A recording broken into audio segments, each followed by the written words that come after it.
Magandang umaga, narito ang ating update sa binabantayang bagyo, si Bagyong Francisco. Bahagyang lumakas ang bagyo o Typhoon na Francisco habang ito'y nasa Philippine Sea. Ngayon, ang lakas ng hangin malapit sa gitna ng bagyo ay nasa 140 kilometers at samantala itong pagbugso ng hangin ay umaabot sa 170 kilometers per hour. Kaninang alas 4 ng madaling araw, huli namataan ang line ng center ng bagyo ay nasa more than 700 kilometers silangan ng Tuguegarao City, Cagayan. Nasaan pa rin natin itong Bagyong Francisco ay yung makikita, itong southwest monsoon ay naapektuhan ang malaking bahagi ng ating bansa, lalo-lalo na itong Palawan, Visayas at Mindanao.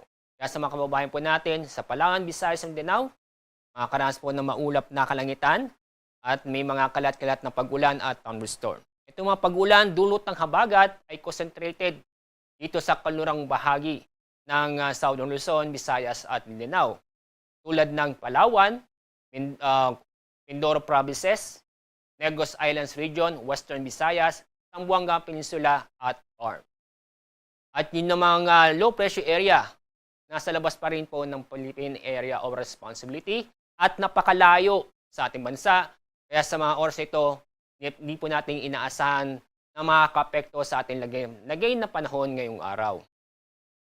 Sa lukuyan itong low pressure area ay nasa layong more than 2,800 kilometers silangan ng Luzon. At itong low pressure area, inaasahan natin ikilos pa-recurve patungo sa Japan. At ito naman yung track o forecast track ng Bagyong Francisco. Nasaan pa rin natin ito yung mag-recurve bago itong lumabas ang ating Philippine Area of Responsibility. Inyo papansin na ito'y mananatili sa kategoryang typhoon bago ito lumabas ng PAR.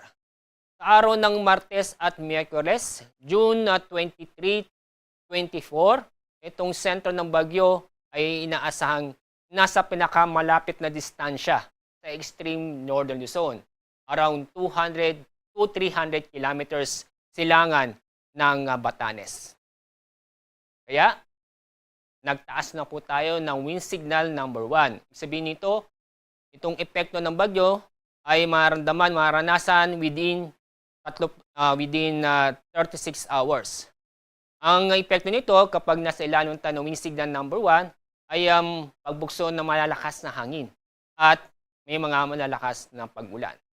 At yung nakikita, ang mga lugar na sa ilalim ng wind signal number 1 ay sa Batanes, northern portion ng Cagayan, kasama ang eastern portion ng Babuyan Island. At dahil pa rin sa bagyo, sa araw ng Martes at Miyerkules, June 23 at June 24, inaasahan na makakaranas ng katamtaman hanggang sa malakas na pag-ulan na posibleng magdulot ng pagbaha o pagguho ng lupa sa Cagayan at sa Batanes. Anday pa rin sa habagat o southwest monsoon, inaasahan pa rin natin ang malakas na hangin sa La Union, Pangasinan, Calabarzon, Romblon, Masbate, sa malaking bahagi ng Visayas, Zamboanga Peninsula, Misamis Occidental, Lanao del Norte, Cabiguin, Surigao del Norte, Dinagat Islands, Davao Occidental at Davao Oriental.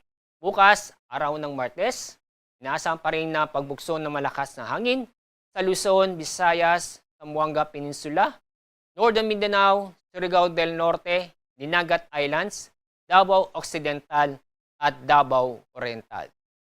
Sa Miyerkules, June 24, inaasahan pa rin natin ang pagbugso ng malakas na hangin sa malaking bahagi o sa halos buong Luzon, buong Visayas, Dinagat Islands, Davao Occidental at Davao Oriental. Yan po ang ating update sa binabantayang Bagyong Francisco. Mula sa Pag-asa, po sa Alzar D. Aurelio.